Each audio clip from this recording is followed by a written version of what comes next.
একজন মা যখন গর্ভবতী হয়ে যান তারপর পরই কিন্তু তার যেটি করতে হয় সেটি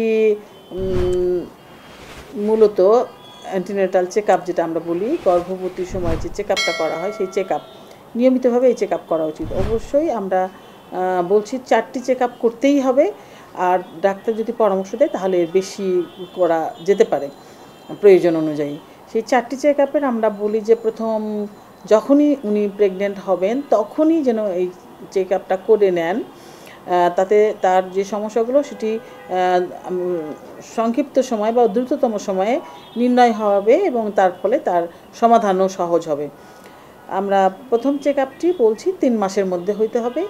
পরবর্তী চেক আপটি আমরা বলছি 20 সপ্তাহ থেকে 28 সপ্তাহের মধ্যে আমরা করতে বলি, এরপরে 32 সপ্তাহে এবং এরপরে 36 সপ্তাহ।